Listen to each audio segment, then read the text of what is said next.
Attention, cette émission est laissée à la discrétion de l'auditeur. Les propos et les opinions peuvent choquer. Oreilles sensibles s'abstenir. Richard Martineau. Un animateur pas comme les autres. Richard Martineau. Cube Radio.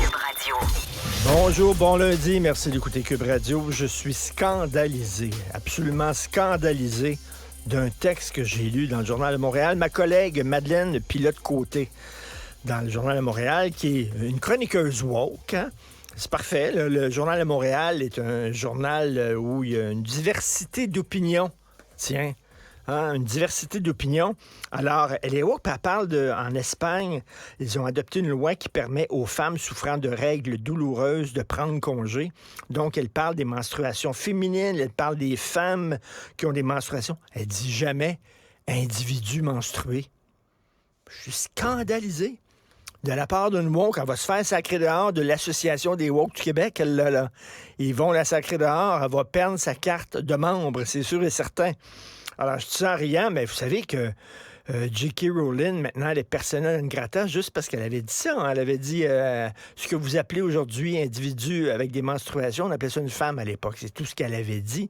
Et maintenant, elle est vraiment... il faut même pas acheter le dernier jeu vidéo qui est inspiré d'Harry Potter parce que ça va lui donner de l'argent, puis elle est épouvantable, puis elle est transphobe et tout ça.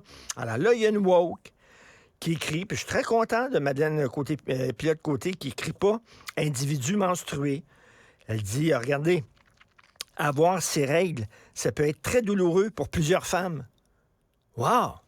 Elle dit pas « c'est très douloureux pour plusieurs individus. » J'en ai connu qui étaient presque incapables de se lever de leur lit lorsqu'elles avaient leur menstruation. Hein? Lorsqu'elles, pas lorsque elles avaient leur menstruation. Donc, voilà.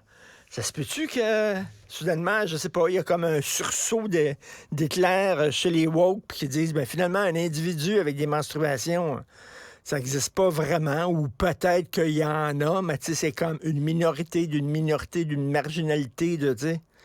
Bref, alors voilà. Est-ce qu'on s'achemine vers une guerre mondiale? C'est la question qu'on se pose tous. Dans 4 jours, ça va être le premier anniversaire. Je suis pas sûr que... Quand tu dis premier anniversaire, c'est que hey, c'est le fun. On célèbre ça. Je suis pas sûr qu'on va le célébrer. On va le souligner. Donc, 1 an de la guerre en Ukraine. Et on se demande, on sait pas ce qui nous attend. Est-ce qu'on s'achemine vers une guerre mondiale? Là, on a vu la Chine qui veut armer la Russie. L'Occident qui envoie des armes offensives et non défensives à l'Ukraine. Est-ce qu'on s'en va dans un engrenage qui est inquiétant? Et d'ailleurs, il y avait un texte récemment dans le Figaro d'un monsieur qui s'appelle Henri Guénaud. Et lui, c'est un ancien conseiller spécial de Nicolas Sarkozy. Il a écrit un texte « Nous marchons vers la guerre comme des somnambules ». Et je vais vous lire des extraits parce que c'est super intéressant. Il dit « En 1914, aucun dirigeant européen n'était dément. Aucun ne voulait une guerre mondiale qui ferait 20 millions de morts, mais tous ensemble, ils l'ont déclenchée. Et au moment du traité de Versailles, au lendemain de la Première Guerre mondiale, aucun ne voulait une autre guerre mondiale qui ferait 60 millions de morts, mais tous ensemble, ils ont quand même armé la machine infernale qui allait y conduire. Et lui, ce qu'il pense, c'est un engrenage. C'est qu'à un moment donné, tu fais quelque chose, le camp adverse avance ses pions, toi, tu avances tes pions, et veut pas, si chaque fois, chaque décision que tu prends est la bonne décision, mais au bout du compte, ça amène à un engrenage et ça amène que ça pète de tous bords, tous côtés.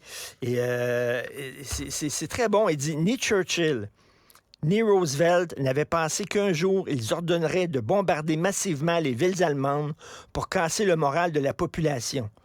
Ni Truman, qu'il finirait en 1945 par recourir à la bombe atomique pour casser la résistance japonaise. Kennedy, en envoyant quelques centaines de conseillers militaires au Vietnam en 1961, ne pensait pas que 8 ans plus tard, l'Amérique y engagerait plus d'1 demi-million d'hommes, y effectuerait des bombardements massifs au napalm et serait responsable du massacre de villages entiers. Fait qu'il dit... Ces gens-là, jamais ils pensaient, mais il y a eu comme un engrenage, à un moment donné, qui te dépasse. Les choses vont plus loin que ce que tu pensais et ça t'amène à une guerre. Et je lis, là, moi, je ne suis pas un expert en politique internationale. Moi, je ne fais que vous parler de ce que je lis, mais je lis dans des magazines américains, dans des journaux américains, dans des journaux français. Il y a beaucoup d'experts, de spécialistes qui ne sont pas des fous, qui disent, ça regarde mal parce qu'on est en train d'acculer la Russie, là, vraiment, là. On est en train, puis la Russie a un sentiment nationaliste très fort. Les gens sont autour de Poutine. Hein. Je vous parlais d'un livre qui s'intitule Z comme zombie. Les Russes font bloc autour de Poutine. Et là, est-ce qu'on est en train un peu de le provoquer? Et je lis, là, en terminant, encore un extrait de ce texte de M. Henri Guénaud. Il dit « Tout faire pour acculer la Russie, ce n'est pas sauver l'ordre mondial, c'est le dynamiter.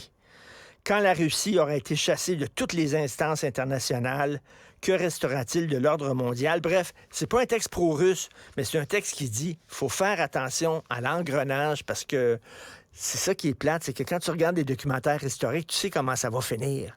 Là, ça va finir comment cette histoire-là? On ne le sait absolument pas. » Joignez-vous à la discussion.